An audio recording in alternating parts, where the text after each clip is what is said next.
Oui, le plan stratégique de développement que nous soumettons à la validation ce matin, c'est un plan qui retrace un tout petit peu la vision du Comité sénégalais des droits de l'homme sur les 5 prochaines années. C'est vrai que de par notre mandat général de promotion et de protection, nous sommes interpellés sur toutes les catégories de droits. Mais quand on élabore un plan qui se trouve être le tableau de bord, la vision déclinée par l'institution, il y a quand même des priorités.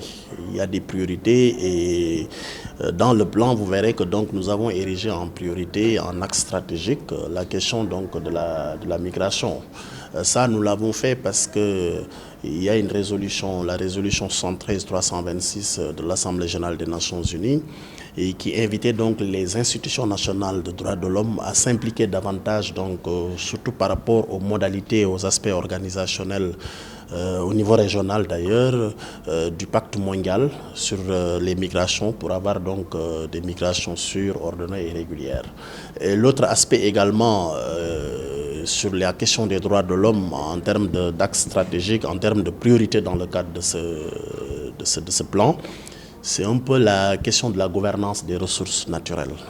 Comme vous le savez également, le Sénégal a fait d'importantes découvertes de gaz et de pétrole, mais antérieurement à ces découvertes, nous avons quand même un pays qui regorge de ressources minérales très riches. Donc si vous allez dans les régions minières de Thiès, de Kédougou et de Matam, donc vous avez un tout petit peu des jugements donc, de minerais très forts.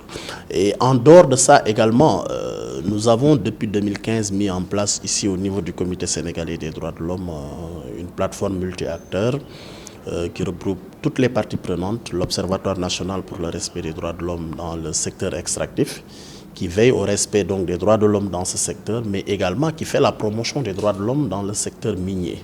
Et c'est tout cela qui fait que, donc, comme de par le passé, nous avons érigé en priorité, dans le cadre du plan qui est arrivé à expiration, le premier plan 2017-2021, mais également dans ce plan stratégique de développement. Mais il faut comprendre que ce plan comporte toutes les catégories de droits. Maintenant, il y a des priorités que nous nous fixons compte tenu des enjeux du moment.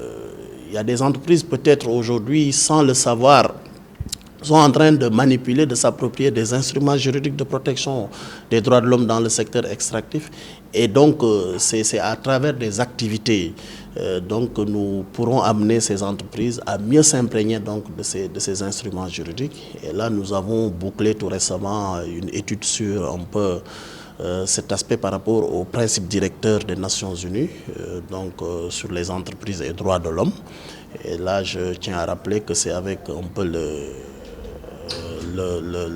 Haut Commissariat des Nations Unies aux droits de l'homme que nous avons donc fait cette étude-là, et cela nous permet également un peu de jauger le degré d'appropriation de ces entreprises-là par rapport donc à ces principes directeurs. Donc véritablement, il faut retenir que le Comité sénégalais des droits de l'homme est en train de se déployer sur le terrain parce que la dimension droits humains n'est pas toujours tenue en compte. Parce que, bon, quand on parle d'industrie extractive, quand on parle de ressources naturelles, c'est les aspects économiques, c'est les aspects sociaux et autres.